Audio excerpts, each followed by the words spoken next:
Friends, ఈ mixer masala మనం తయారు చేసుకోవడానికి 2 కప్పుల మరమరాలు, ఒక చిన్న కప్పు మిక్సర్. ఈ మిక్సర్ ని ఎలా ప్రిపేర్ చేసుకోవాలి, దానికి కావాల్సిన పదార్థాలు ఇలాంటివన్నీ నేను డిస్క్రిప్షన్ బాక్స్ లో లింక్ ప్రొవైడ్ చేస్తాను. ఆ మిక్సర్ తయారు చేసుకునే విధానం నేను ఆల్రెడీ వీడియో అప్లోడ్ చేశాను.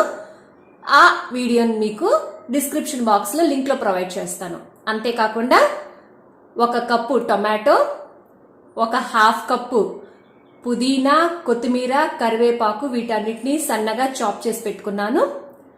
1 కప్పు క్యారెట్ తురుము, 1 కప్పు ఆనియన్స్, రుచికి సరిపడినంత ఉప్పు, కారం, అంతేకాకుండా గరం మసాలా పౌడర్, మీకు అవైలబుల్ గా ఉంటే జీలకర్ర పౌడర్ కూడా యాడ్ చేసుకోవచ్చు.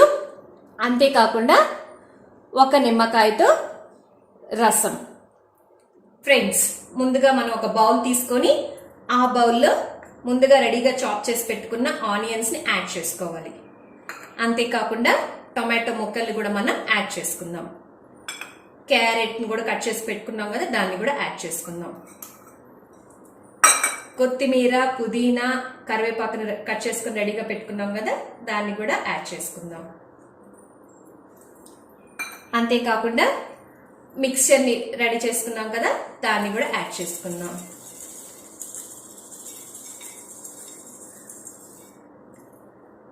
అంతేకాకుండా 2 కప్పుల మరమరాల్ని కూడా మనం రెడీ చేసి పెట్టుకున్నాం కదా, ఆ మరమరాల్ని కూడా మనం యాడ్ చేసుకుందాం.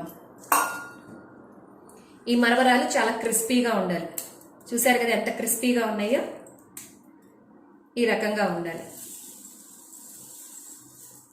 అంతేకాకుండా కొంచెం నిమ్మరసాన్ని కూడా యాడ్ చేసుకుందాం, రుచికి సరిపడినంత.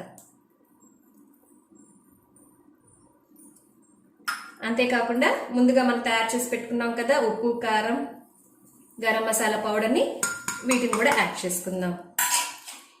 ఈ మరమరాలు నేను ఎందుకు ఆపానంటే, మొత్తం కలుపుకున్న తర్వాత పైన ఇలా చల్లామంటే మనకి కొంచెం క్రంచీగా ఉంటుంది.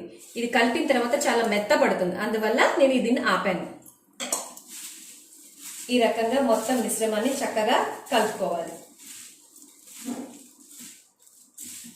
ఈ రకంగా వెజిటేబుల్స్ తో తయారు చేసుకొని పిల్లలకి ఈవినింగ్ స్నాక్స్ గా పెట్టాము అంటే ఎంతో ఇష్టంగా తింటారు. అంతేకాకుండా అవుట్ సైడ్ ఫుడ్ కి అలవాటు పడకుండా ఇంటి ఫుడ్ కి అడిక్ట్ అయిపోతారు. ఈ రకంగా యాడ్ చేసుకున్నాం కదండి. ఇప్పుడు ఇందాక మనం ఆపుకున్నాం కదా, వాటిని కూడా ఇప్పుడు పెట్టుకుందాం. ఇలా మరమరాలు కలుపుకున్న వెంటనే మీరు సర్వ్ చేసేసుకొని తినేసేయాలి. అప్పుడే కొంచెం క్రంచీగా బాగుంటాయి. ఈ రకంగా మనం పిల్లలకి సర్వ్ చేసాము అంటే ఇష్టంగా తింటారు. అంతేకాకుండా ఇందులో కొంచెం ఉడకబెట్టిన బఠానీని కూడా యాడ్ చేసుకోవచ్చు. అంటే ఎంతో రుచికరమైన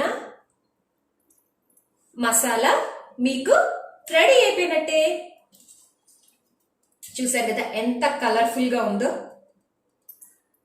ఇంకెందుకు ఆలస్యం, మీ పిల్లలకి సర్వ్ చేసేసుకోండి. ఇలాంటి మరిన్ని రెసిపీస్ కోసం ఎలైట్ ఛానల్ ని తప్పకుండా సబ్స్క్రైబ్ చేయండి. అంతేకాకుండా పక్కనే ఉన్న బెల్ ఐకాన్ మీరు క్లిక్ చేస్తే నేను ఎప్పుడైనా కొత్త వీడియోస్ అప్లోడ్ చేస్తే మీకు నోటిఫికేషన్ రూపంలో వస్తాయి. అంతేకాకుండా లైక్ చేయండి, షేర్ చేయండి, కామెంట్ చేయండి. Thank you for watching my channel. Thanks for your support. Me elite.